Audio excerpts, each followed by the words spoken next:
கேடுகட்ட ராதிகாவை நம்ம தனம் அடித்து வீட்டை விட்டு துரத்தி விடணும் அப்படின்னு சொல்லிட்டு நீங்களும் நினச்சிங்கன்னா மறக்காமல் இந்த வீடியோவுக்கு லைக் போட்டு தெரிவிங்க அன்புறவுகளே.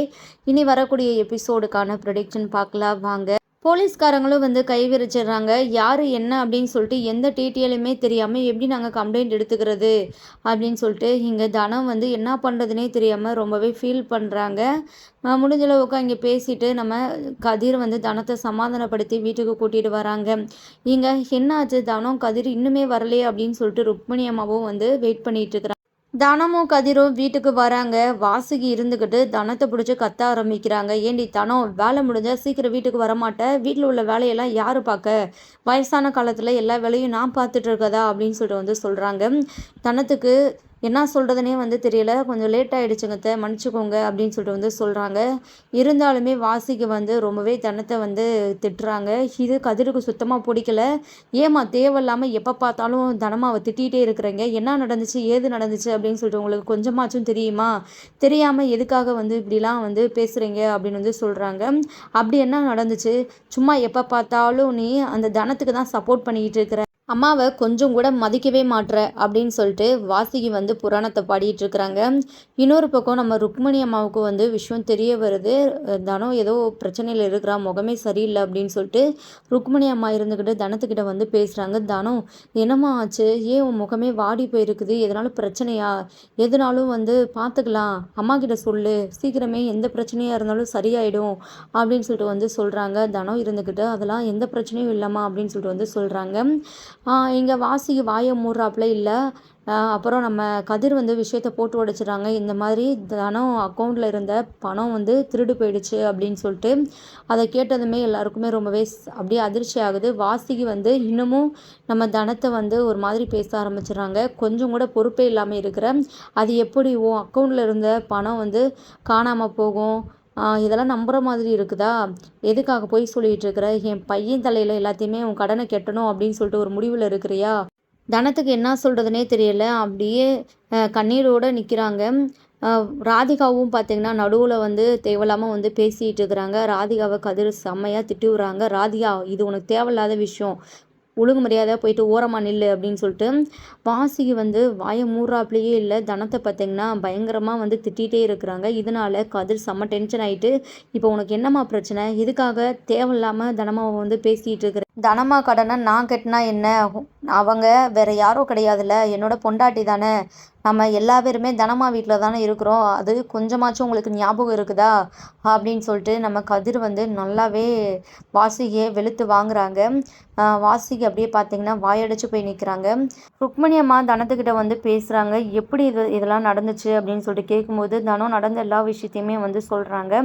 ருக்மணி அம்மா தனத்தை வந்து சமாதானப்படுத்துகிறாங்க. நீ ஒன்றும் கவலைப்படாத தனம், உன்னோட நல்ல மனசுக்கு கண்டிப்பாக அந்த பணம் மறுபடியுமே கிடைக்கும், நீ வந்து கலங்கி நிற்காத, நீ ரொம்பவே தைரியமான பொண்ணு, இதுக்கெல்லாம் நீ உடஞ்சி போயிடக்கூடாது அப்படின்னு சொல்லிட்டு வந்து சொல்லிட்டு இருக்கிறாங்க. இருந்தாலுமே தனம் ரொம்பவே ஃபீல் பண்ணுறாங்க. நெக்ஸ்ட்டு பார்த்திங்கன்னா நம்ம கதிர் வந்து தனமா வாங்க, ரொம்பவே டயர்டாக இருப்பீங்க, ரூமுக்கு போவோம் அப்படின்னு சொல்லிட்டு வந்து கூட்டிகிட்டு போகிறாங்க. நெக்ஸ்ட்டு ரூமுக்கு போனால் தனம் வந்து நடந்த விஷயத்தையும் நினச்சி ரொம்பவே வந்து ஃபீல் பண்ணிகிட்டு இருக்கிறாங்க. கதிர் தனத்தை வந்து சமாதானப்படுத்துகிறாங்க. என்ன தனமா, மறுபடியுமே நடந்த விஷயத்தையும் நினச்சி இப்படி கவலைப்பட்டு இருந்தால் எப்படி சொல்லுங்கள், நீங்கள் வாழ்க்கையில் எவ்வளோ பிரச்சனையை பார்த்துருக்குறீங்க, இதெல்லாம் ஒரு விஷயமா, கண்டிப்பாக பணம் மறுபடியுமே கிடச்சிரும், என்ன முழு மனசாக நம்புங்க அப்படின்னு சொல்லிட்டு கதிர் வந்து சொல்கிறாங்க. நம்ம தனம் வந்து அப்படியே ரொம்பவே எமோஷ்னல் ஆகிட்டு கதிரை வந்து ஹக் பண்ணிக்கிறாங்க. நெக்ஸ்ட்டு பார்த்தீங்கன்னா நம்ம தனம் வந்து எப்போதும் போல் சவாரி போகிறாங்க. அந்த டைமில் வந்து அங்கே ஒரு லேடி வந்து மயங்கி ரோட்டில் விழுந்து கிடக்குறாங்க. தனம் அப்படியே ஆட்டோவை நிறுத்தி போயிட்டு அந்த லேடியை பார்க்குறாங்க. அவங்க ப்ரெக்னெண்ட்டாகவும் இருக்கிறாங்க. நம்ம தனத்துக்கு என்ன பண்ணுறதுனே தெரியல. அவங்களுக்கு தண்ணியெல்லாம் கொடுத்து எழுப்பி பார்க்குறாங்க. ஆனால் அவங்க மயக்கத்துலேருந்து எழுந்திருக்கவே மாட்றாங்க. நெக்ஸ்ட்டு பார்த்தீங்கன்னா அந்த இடத்துல யாருமே ஹெல்ப்புக்கு இல்லாதனால நம்ம தனம் வந்து கதிருக்கு கால் பண்ணி விஷயத்த சொல்கிறாங்க. உடனே நான் வரேன் தனமா அப்படின்னு சொல்லிட்டு நம்ம கதிருமே வந்து அங்கே கிளம்பி வராங்க. அப்புறம் நம்ம தனம் கதிர் வந்து அந்த லேடியை வந்து ஹாஸ்பிட்டலுக்கு கூட்டிகிட்டு போகிறாங்க. அவங்களுக்கு ட்ரீட்மெண்ட் போயிட்டுருக்குது. அப்போ தான் அந்த லேடி ஃபோனில் இருந்து வந்து அவங்க வீட்டுக்கு வந்து நம்ம இன்ஃபார்ம் பண்ணுவோம் அப்படின்னு சொல்லி அந்த லேடி ஃபோன்லேருந்து ஃபோன் போட்டு விஷயத்த வந்து சொல்கிறாங்க. அந்த லேடியோட அப்பா தான் வந்து பேசுகிறாங்க. தனம் விஷயத்த சொன்னதுமே அந்த லேடியோட அப்பா ரொம்பவே பதறி போயிடுறாங்க. எந்த ஹாஸ்பிட்டல் அப்படின்னு சொல்லிட்டு கேட்டு பார்த்தீங்கன்னா அங்கேயே உடனே கிளம்பி வராங்க. அந்த பொண்ணோட அப்பா ஹாஸ்பிட்டலுக்கு வந்துடுறாரு பயங்கரமாக அழுதுகிட்டு. தனம் அவரை பார்த்ததுமே ரொம்பவே அதிர்ச்சி ஆகுறாங்க. தனம் கதிர்கிட்ட விஷயத்த வந்து சொல்கிறாங்க. அந்த பெரியவருமே தனத்தை பார்த்து பயங்கர ஷாக் ஆகுறாங்க. தனம் உங்களுக்கு நல்லாவே தெரியுமா, இந்த பெரியவர் தான் உங்ககிட்ட ஃபோன் வாங்கி பேசினாரா அப்படின்னு சொல்லிட்டு வந்து கேட்குறாங்க. எனக்கு நல்லாவே தெரியுங்க, ஆனால் இப்போதைக்கு அவர்கிட்ட நம்ம எதுவும் இதை பற்றி கேட்க வேணாம். அவரே ரொம்பவே சங்கடத்தில் இருக்கிறாரு. அவங்க பொண்ணு வேற உள்ளக்க என்ன கண்டிஷனில் இருக்கிறாங்கன்னே தெரியல அப்படின்னு சொல்லிட்டு வந்து நம்ம தனம் வந்து சொல்கிறாங்க. நெக்ஸ்ட்டு பார்த்தீங்கன்னா பெரியவர்கிட்ட வந்து தனம் வந்து பேசுகிறாங்க. நீங்கள் ஒன்றும் ஃபீல் பண்ணாதீங்க, நாங்கள் தான் வந்து உங்கள் பொண்ணை ஹாஸ்பிட்டலில் வந்து சேர்த்தோம், ட்ரீட்மெண்ட் போயிட்டுருக்குது, நீங்கள் கவலைப்படாமல் தைரியமாக இருங்க அப்படின்னு சொல்லிட்டு வந்து சொல்கிறாங்க. அந்த பெரியவர் மனசு அப்படியே வந்து குற்ற உணர்ச்சியில் தவிக்குது.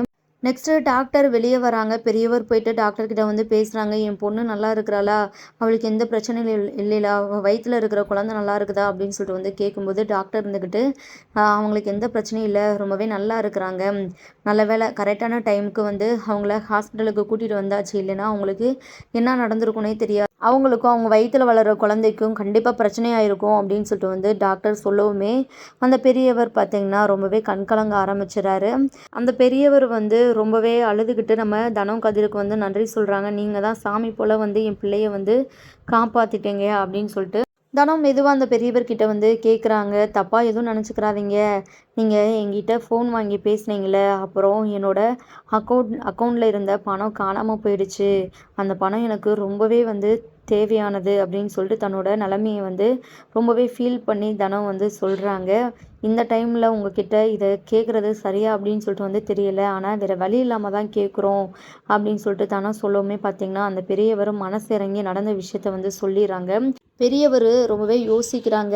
இவங்களால தான் நம்ம பொண்ணும் நம்ம பேர குழந்தையும் இப்போ உசுரோடு இருக்குது, இவங்களுக்கு நம்ம பண்ணது பெரிய தப்பு, உண்மையை சொல்லிடுறதா சரியானது, இல்லைனா அந்த கடவுளே நம்மளை மன்னிக்காது அப்படின்னு சொல்லிட்டு அந்த பெரியவர் வந்து தனம் காலில் விழுக போகிறாங்க. தயவு செஞ்சு மன்னிச்சுடுமா, அந்த பணம் திருட்டு போகிறதுக்கு நான் தான் காரணம், ஆனால் நான் வந்து நானாக பண்ணலை எதையும், என்கிட்ட வந்து ஒரு பொண்ணு இப்படிலாம் பண்ண சொல்லிச்சு பணம் கொடுத்து, அதனால தான் அப்படி செஞ்சேன் அப்படின்னு வந்து சொல்கிறாங்க.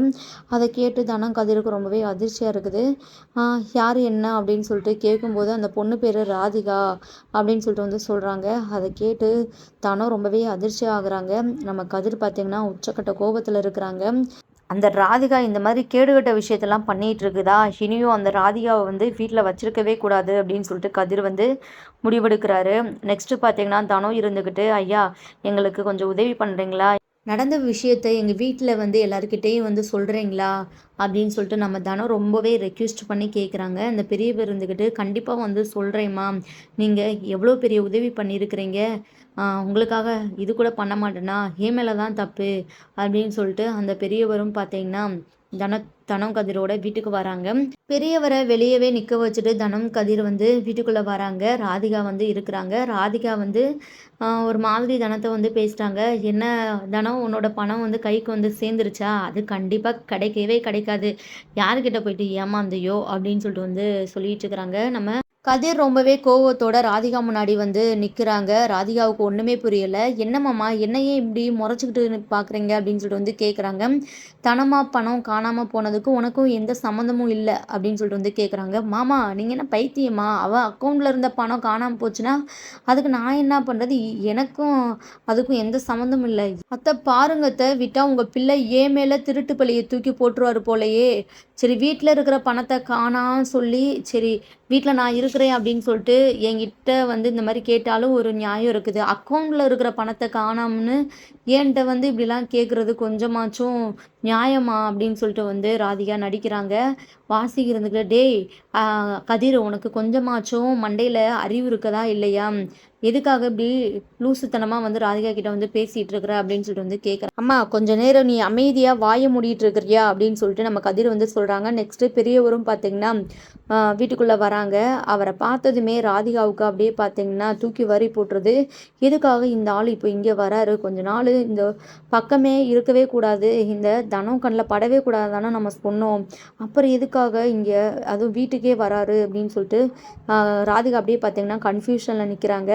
உடனே தனம் இருந்துக்கிட்டு என்ன அவரை பார்த்ததுமே அப்படியே ஒன்றுமே புரியலையா, அவர் எல்லா உண்மையுமே சொல்லிட்டாரு அப்படின்னு சொல்லிட்டு வந்து சொல்கிறாங்க. அப்புறம் எல்லார் முன்னாடியுமே வந்து அந்த பெரியவர் வந்து நடந்த விஷயத்த வந்து சொல்கிறாங்க. ராதிகா அப்படியே பார்த்தீங்கன்னா பயங்கரமாக ஆக்டிங் பண்ணிட்டு இருக்கிறாங்க. இல்லை இல்லை அவர் ஏதோ பொய் சொல்கிறாரு, இந்த தனம் தான் வந்து அவர் இப்படியெல்லாம் வந்து என் மேலே பழியை தூக்கி போட சொல்லியிருக்கிறா அப்படின்னு வந்து சொல்கிறாங்க. தனம் வேகமாக ராதிகா ரூம்குள்ளே போயிட்டு பேக்கு எடுத்துகிட்டு வந்து கதிர்கிட்ட வந்து கொடுக்குறாங்க. இந்தா உன் பேக்கை எடுத்துகிட்டு இப்போவே இந்த நிமிஷமே இந்த வீட்டை விட்டு வெளியே போ அப்படின்னு சொல்லிட்டு வந்து சொல்கிறாங்க. அப்படியே ராதிகா பார்த்தீங்கன்னா அப்படியே வந்து தலை குனிஞ்சு போய் நிற்கிறாங்க. வாசுகி ராதிகாவுக்கு வந்து சப்போர்ட் பண்ணி வந்து பேசுகிறாங்க. இங்கே பாருங்கள், இனியும் இந்த கேடுகட்டவளுக்கு சப்போர்ட் பண்ணி பேசுனீங்கன்னா நீங்களும் அவளோடைய இந்த வீட்டை விட்டு போங்க. ரொம்பவே கோவமாக கதிர் வந்து பேசுகிறாங்க. அதை கேட்ட வாசுகிக்கு அப்படியே பார்த்தீங்கன்னா அள்ளு விட்டுருது. அப்படியே சைலண்ட் ஆயிடுறாங்க. இங்கே ராதிகா இருந்துக்கிட்டு மாமா நான் இங்கே தான் இருப்பேன், நீங்கள் எங்கே இருக்கிறீங்களோ அங்கேயே தான் நானும் இருப்பேன் அப்படின்னு சொல்லிட்டு வந்து சொல்கிறாங்க. அடைச்சி வாய மூடு, இப்படியெல்லாம் பேச உனக்கு கொஞ்சம் கூட அசிங்கமாக இல்லை அப்படின்னு சொல்லிட்டு தனம் இருந்துக்கிட்டு ராதிகாவை அப்படியே வலுக்கட்டாயமாக வீட்டை விட்டு வெளியே தள்ளுறாங்க. தனம் இப்போ எடுத்த முடிவு ரொம்பவே சூப்பர். இனியும் இந்த ராதிகாவை வீட்டில் விட்டு வச்சா கண்டிப்பாக மேலும் மேலும் பிரச்சனை தான் அப்படின்னு சொல்லிட்டு நீங்களும் நினச்சிங்கன்னா கட்டாயம் கமெண்ட் பண்ணி தெரிவிங்க. தேங்க்யூ ஃபார் வாட்சிங்.